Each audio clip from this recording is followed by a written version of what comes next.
It's time to go through the intro. This is SolidWorks 2018, and I still like to go through the options, just a quick overview to begin with. There are a lot of settings in the background, so getting a few familiar with a few before we get into the drawing creation, model creation. Will give you an idea of what's going on in the background. So most of these look pretty good. Drawings, I still like to uncheck the mark all part assembly dimensions for import. We'll get to that one later, but that is what it will change the standard dimensions from black to purple. And there is a logic behind that I want to identify the items that are most critical to me. For colors, this is where we're setting the background. Right now we picked a document scene. If you wanted a plain viewport, not being able to switch into some of the other more colorful items, then this is where we would pick those up. Sketch items. And I did reset this from the last video, so most of these have gone back to their default states. So chances are, if you're following along with the options, you should be seeing the same things. So I do want to auto rotate into the view. So when we start a sketch, it will, on the front plane, it will rotate into the front plane. We don't really want to use fully defined sketches because it typically won't let you out of a sketch until it's fully defined. That's kind of annoying. You can't always get it to go fully defined, even though that's our end goal. And we'll talk a little bit more about what it takes to get to fully defined sketches. One of the issues, I don't mind the create sketch on new part. It just always goes into the front plane. If there was a place to set that, and or pick the plane that you want and have it go in, that would be kind of useful, but we'll leave that one unchecked. All of the relations and snaps, we'll take a look at the grid, but pretty much everything is on but the grid. If you like working with the grid, we'll talk about how to create those settings. Display, a lot of things going on in the background. Selection sets, we can toggle in and out of the box selection to the lasso selection. I still prefer the box. Other softwares use the lasso, and if you're familiar with that, you have that ability. As we get into the performance, based on your video card, your processor, those types of things, you can make adjustments. And then under performance, this use software OpenGL. If that is grayed out, then your video card is locked into the hardware and doesn't give you the option. Sometimes when you check that, I would say only check that if you're having video issues, but be aware of that, of the state of that OpenGL setting. So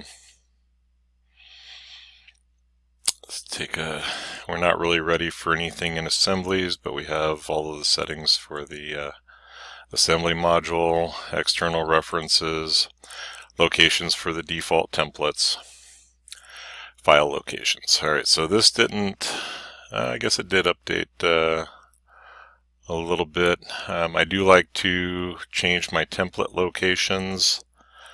Just kind of looking down through here where some of these are pointed to. So these are going to be the default locations for templates, sheet formats, mainly related to the drawings. So we'll have to adjust those.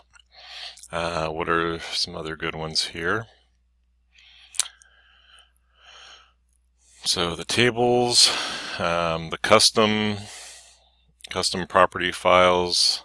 Most of these are related to the drawings and the standard templates. So just kind of where the locations. So the program data, the program files locations under certain systems, depending on the permissions that were assigned. If you're not an administrator user, those can be problematic to make changes. So extracting or putting the templates into a my documents, or I like to have them on Dropbox so I can share them from my laptop to my desktop. Have the same folders, same files for each of the computers. Then I can point to those locations in the file locations. Under the feature manager, nothing really up here. Automatic, it means that as soon as we start to use it, it's going to show up. I do like to show the solid bodies. It's nice to keep track of. Automatic. I don't really do much with the history, so I'm going to change that over to a hide. Nothing else in here really jumps out. Those are probably the two that would do the changes to. Increments, if you want to change the spin box, if you use the up and down arrows, you can change the increments by which they increment or decrement with. The all-important view, reverse the mouse wheel zoom direction. So if you are used to the AutoCAD direction, then you would want to reverse the mouse wheel. So if you find that you're going up and it's zooming in and you want it to zoom out when you go up, try reversing. Okay, so not sure which way that goes. I do it automatically. Save auto recovery information. We haven't had a lot of crashes, so I'm going to turn that off. And then I would like to be reminded every 20 minutes that I haven't saved. If you are using a laptop or something like a Surface that has touchscreen, the all-in-ones with a touchscreen, this will give you some options for that type of interface. And then the Hole Wizard and Toolbox are installed at the Solidworks data location, and we can adjust those. So again, with the network, if I was doing a lot of assemblies or I was managing a group, a team of designers, engineers, we would try to have that at a centralized location so that we could pull all of the Hole Wizard data and all the Toolbox data from one group of files. If we Explorer shows up on the side, what do we want to see in that list? And searching, I don't really do much in the way of the search. The collaboration, if we're in multi-user environment, it makes it a little more functional, but don't really see a whole lot going on there. Errors and warnings, import. And this is one on the last semesters that you want to be aware of. The Enable 3D Interconnect, we imported a step file for the 5-axis robot arm, and it initially came in as an interconnected file. It just solves for the geometry, puts it in place. You don't really have the ability to interact with it. And then what this also does is if that step file changes, next time SolidWorks retrieves it as an external reference, then it will update accordingly. So we just gotta decide how we're going to interact with our translated files. Parasolids, IGES, STEP, to a certain extent, even STLs and SAT files will fall under that category. So be aware of that import. If it doesn't give you the desired result, we want to come over and uncheck the 3D interconnect.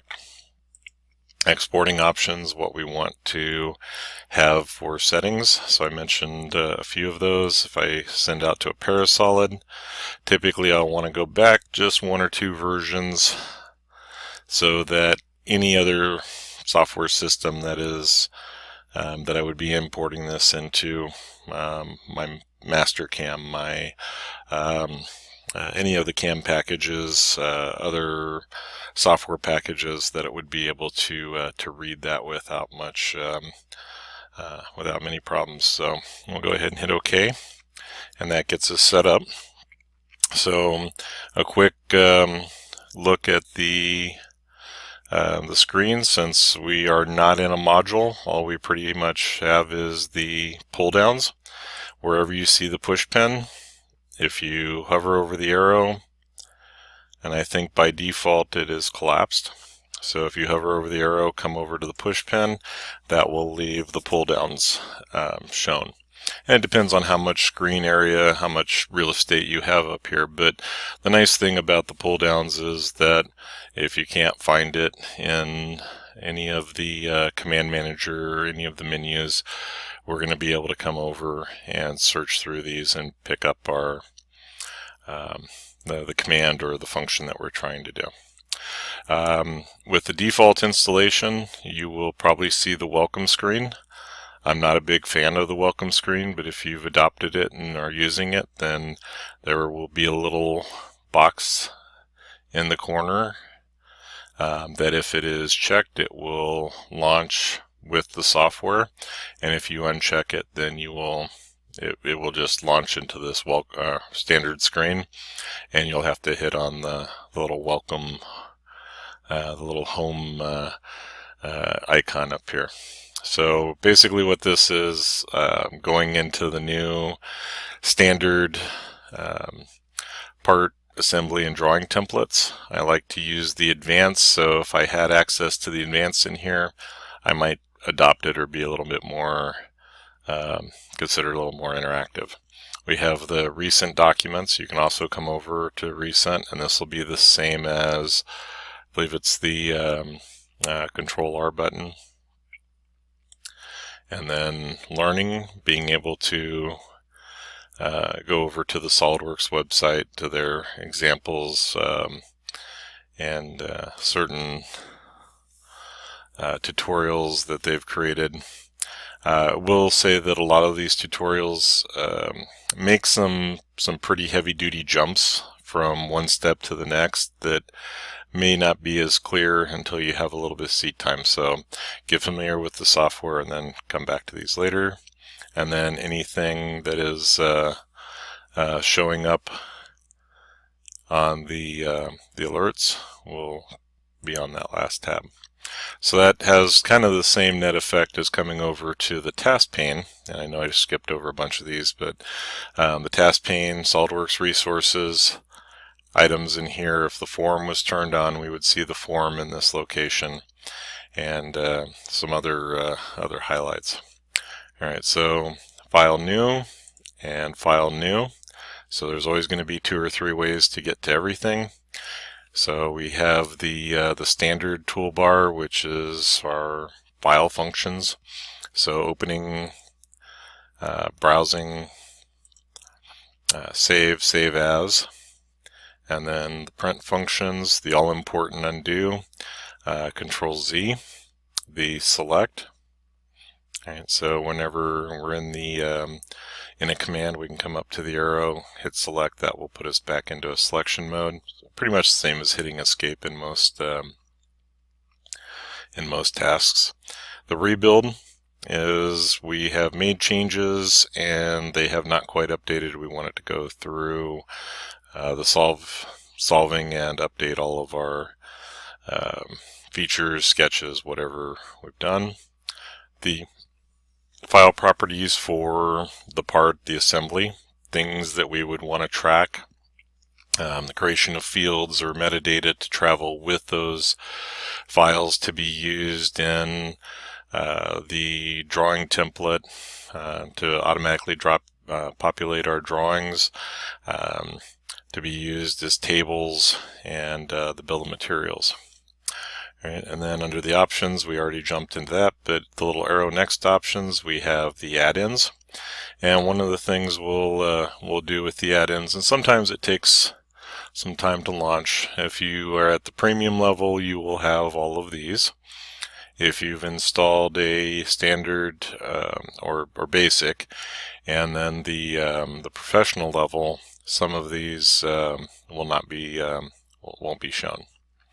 So things like the forums, if you're interested, you can check, and then the forums will show up over on the resources. And then like our CAM packages, different things that we want to have launched, but and utilize with the software, but don't necessarily need all the time. We have the search and the different type of search. SolidWorks help. The commands will take us, we've typed the first few letters, will take us directly to a command, show us where it's located. Files, the My SolidWorks, and all of the locations for my SolidWorks. And then the pull down, activating, deactivating licenses, showing licenses, current information. Alright, and then minimize. I have dual screens, so this is going to span displays. You can try that, but most of the time it's pick one of the displays, let it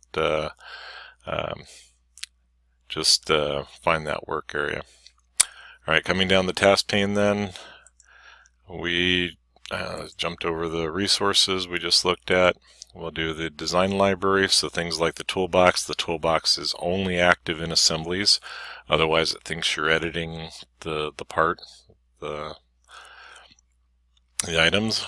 Things in the Content Central, so supplier and user libraries. It's worthwhile if you're trying to find a standard component to see if it's in Content Central or if it's a vendor's already created it. And then SolidWorks content, different items that we can use from the standard library. So if we do, I still need to get around to some weldments. We'll come over and different standards for the weldments. And then we'll finish up with the status bar is going to have things like current. There'll be some locations. There'll be access to units and scales. And so we want to just kind of keep an eye, glance down to see what's going on the status bar to get kind of a current assessment of the part.